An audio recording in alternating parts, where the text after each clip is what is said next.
booties for black girl nerds.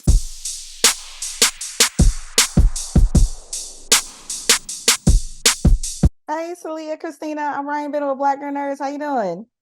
See you Hello. again.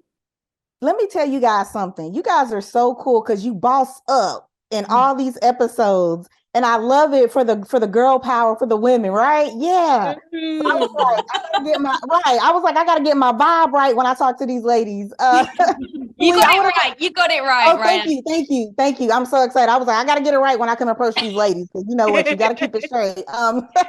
Celia, going into one of my favorite episodes from last season was it dealing with her worry, her anxiety, right, of going out on her first mission. Captain or Cadet Aurora just starts humming, right, to kind of calm her nerves down, but it actually ends up saving the day. How is that for you to kind of play that and to see, women be able to see that, be able to turn their strengths or the weaknesses that people would see in the strengths? Yeah, I am someone who does that same exact thing. I'm such a sonic person. I find a lot of in not, it's gonna sound vain, but I promise it's not. I find a lot of security in the sound of my own voice just because it reminds me that I'm alive and moving and just present. And so to play a character who does sort of a similar thing was really exciting. As a singer, playing a singer, it's always a blast.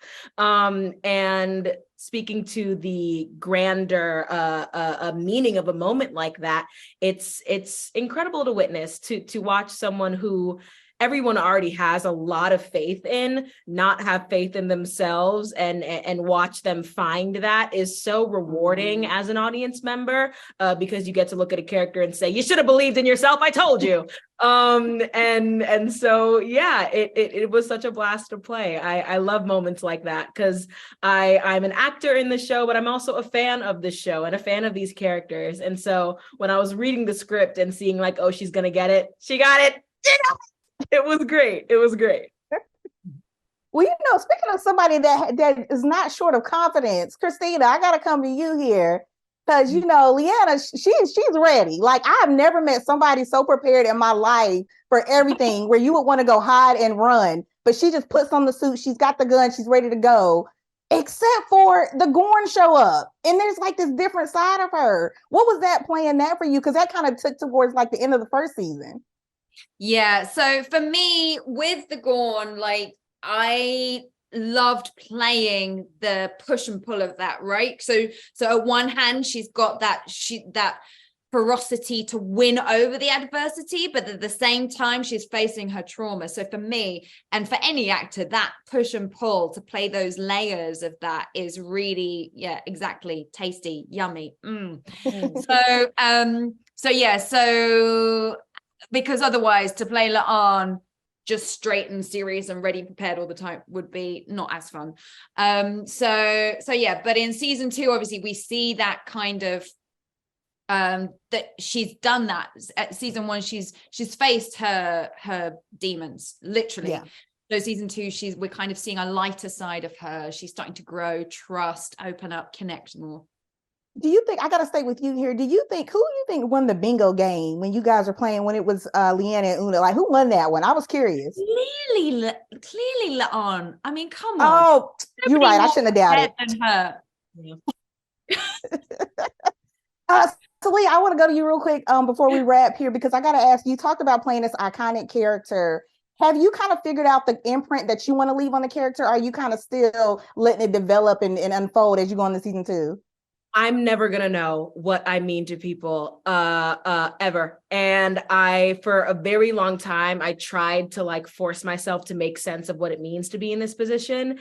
And that was a fruitless effort. I'm sort of coming to a level of internal resolution with the fact that I'm not going to know everything all the time. And I can only hope that people appreciate what I have to offer to this character.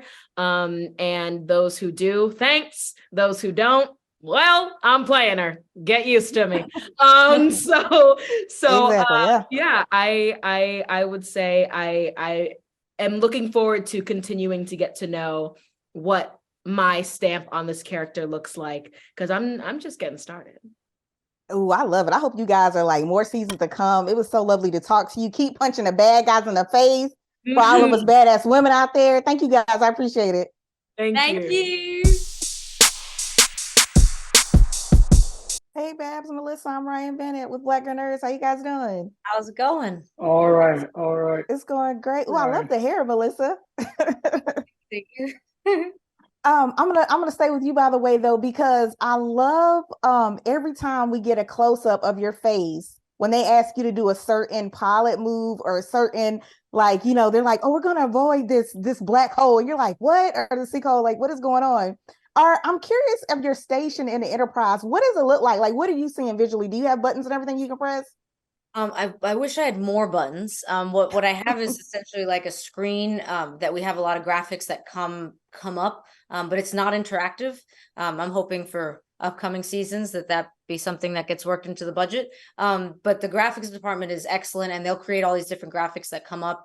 But for me, because it's so important that like I see what I am actually executing. So for example, like when I'm doing evasive maneuvers, it's important for me to like what would actually happen. Like a pilot would pull up, you know, either pre-programmed maneuvers or something that they're doing manually.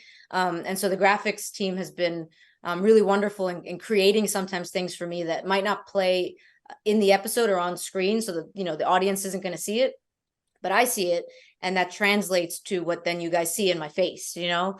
And so I love that everybody has told me that they love how Erica kind of conveys all these emotions and all these things. And even if she doesn't get necessarily a lot of screen time in an episode, like you feel like, you know, there's a very capable helmsman behind, you know, behind the wheel of things. And when I'm flying, I see things that come up. I see things that I've asked to be created. And then from there, I have to create my own story in my head. And I hope that it translates well on the other side of the screen.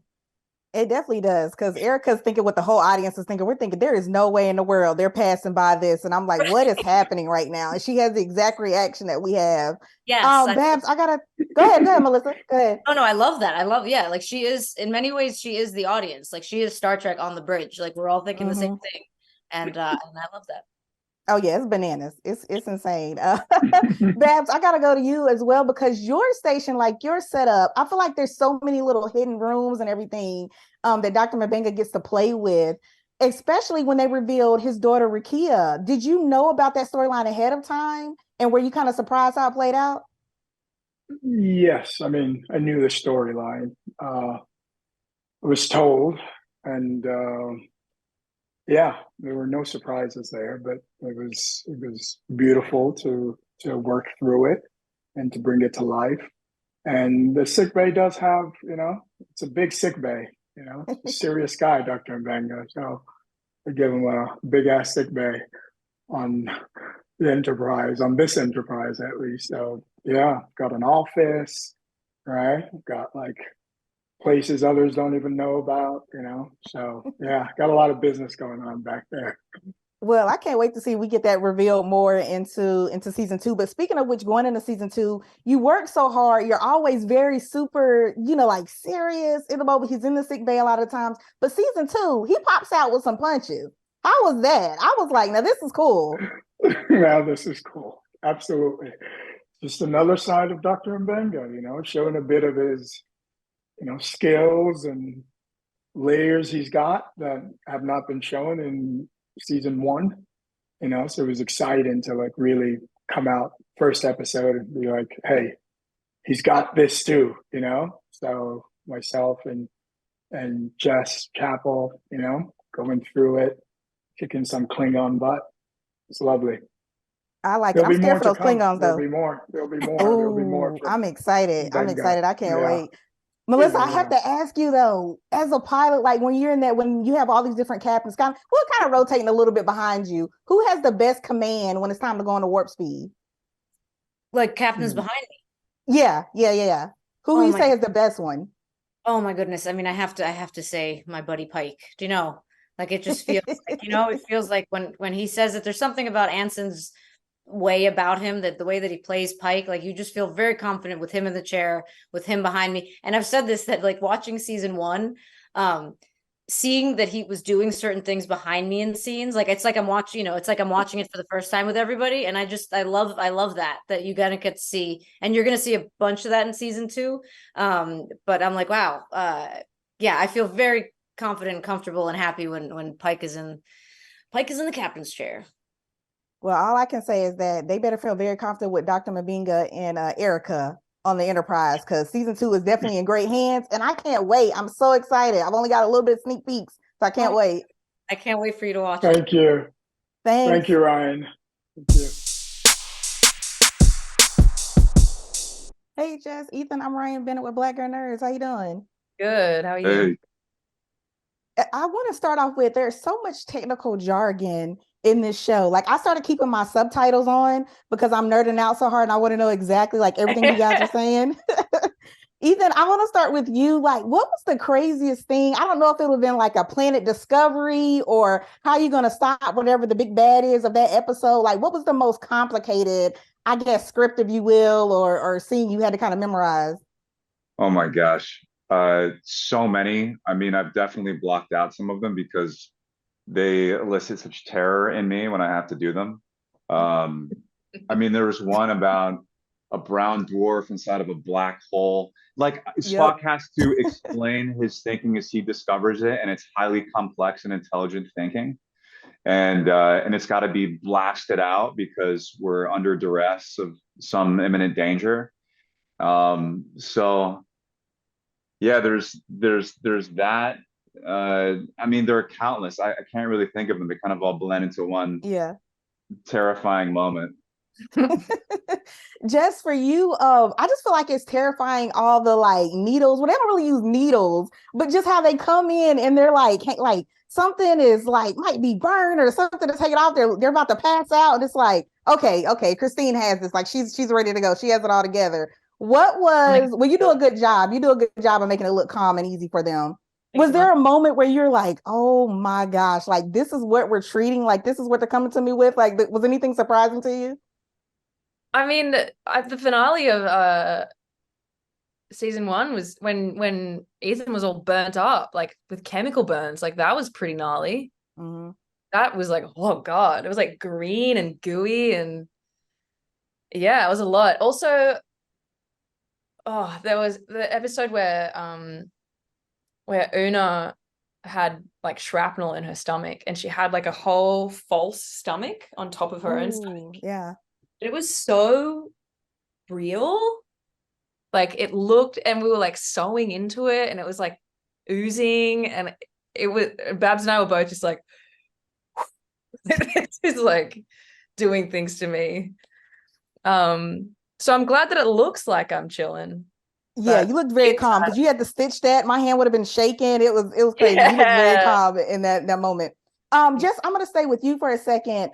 Are you creating a dating profile for Spock coming up in season 2? Or are we gonna keep this great flirting going on? You'll have to wait and see. Ooh, I like it. Like it. Ethan, I want to go back to you because you play the line of like Vulcan and human so well. Do you feel like as humans, if we had a little bit more of our Vulcan side, it would kind of ease our anxiety and stress about things? Oh, thanks. I guess so. In some ways, I think that we as human beings apply logic terribly in that we apply it to become richer, and we end up being exploitative in that pursuit of wealth. I actually think we could apply more humanness, more human qualities of love and curiosity about one another. So it's kind of, I don't know, I see it kind of the other way. Well, I think both of you guys are doing a fantastic job where I can see it going either way. I almost thought, I don't know if I want to go into the medical field or, Vulcan half human. I mean, you guys are both like juggling it so well throughout this season, and I cannot wait to see what goes on in season 2. So I appreciate your time. Thank you so much. Thanks. Hey, Rebecca. Hey, Anson. I'm Ryan Bennett with Black Girl Nerds. How you doing? Good. How are you doing? Oh my gosh, that is the cutest thing. A dog with a bejeweled, like I love that with a collar. That's so cute. dress. She's got a pretty dress on. Yeah, I love that. So cute. Rebecca, I'll start with you then, since you're bringing the cuteness to the screen today. What has it been like for you to play Una up until this point? Because I feel like she holds a lot in, but she's also just so, like, when you look at her face, you can see all the emotion. Yeah, I think Una has been carrying around a huge amount of shame for many, many years and hiding, and is finished, wants her crew to know who she really is, doesn't want to keep continuing to put Captain Pike at risk for giving her asylum. And I think that the decision to be authentic with who she is a great release for her and an opportunity for her to sort of free herself. And so I think after episode 2, the big courtroom episode, you'll see a freer Una. Oh, that's gonna be exciting because she's already fun now. So I can't, like, the actual free part. Oh man, that's gonna be exciting. Anson, I gotta go to you because you're the captain of, like, motivational speeches, right? So I gotta figure out, like, what's the tip for a good motivational speech? Is it the posture, the tone of voice? What do you recommend? I think it's none of those. I think it is the ability to connect the issue to your own experience and speak your truth. Yeah, I like that. He definitely, like, I'm always trying to figure out how he's so stressed, but he finds exactly the right word to kind of calm everybody down and is very serene in that moment. Was there anything? I once had a very good piece of advice given to me by when I was still in graduate school and I was going to go back and teach an acting class to my undergrad. I asked the head of my program for advice on teaching. He was this very crotchety old Romanian man. And he said, yes, it is very important that you never tell them, Anson, that you have no idea what you're doing. Good tip. I was gonna say, wow, that's Captain Pike in a nutshell. Yeah. So act like you've been there before? Is that the No, I think he was just talking about it, like he thinks I'm an incompetent actor. Oh no. I was like, thanks, man. Good advice. Well, Captain Pike is very believable to me, if that makes you feel any better. I'm believing what he's selling, so it's working for me. Rebecca, was there any? Yes, exactly, right. For season 1, was there anything that you were shocked to get thrown at? Like, as far as, like, there's some comic coming out and, oh my gosh, everybody can't be around light. Was there anything where you were like, oh my gosh, we're getting ready to play this out? Like, how am I going to do this? Honestly, the only thing I really bumped on where I was like, I can't do that, was when it was scripted that Una has to throw Hemmer over her shoulder to save his life to get up to the sick bay. They created a dummy that looked just like Bruce, who played Hemmer. And our green room was in Pike's quarters, and they put the dummy on Captain Pike's bed. And I thought it was Bruce taking a nap. I mean, I walked in and for an hour I was tiptoeing around him because I legit thought it was Bruce. I was like, I can't believe how tired Bruce is. He's just sleeping all afternoon. But it was the dummy. And the dummy was actually borderline too heavy for me to carry. The dummy was extremely heavy. But we made it work. It was a funny afternoon. Anson, I want to kind of ask you, because Captain Pike doesn't really break his concentration a lot, but he does have a lot of those funny moments. Is there any funny moment that kind of stands out for you as far as, like, having everybody in the main, I guess, area of the Enterprise, as far as, like, maybe it was a funny situation that was thrown out, something he had to avoid or something like that? I mean,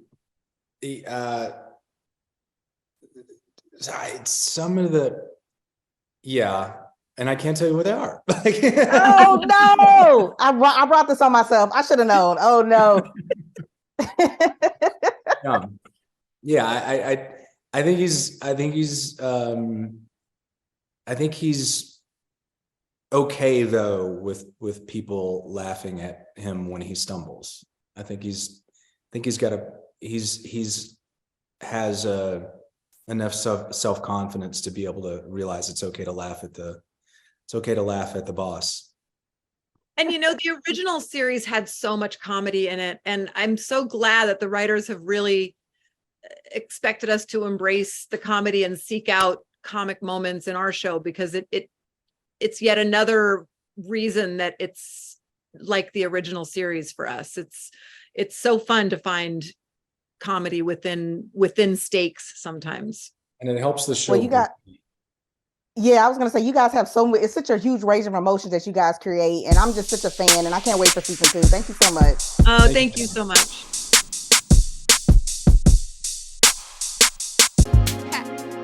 Better shake your booties for black girl nerves. Better shake your booties for black girl nerves.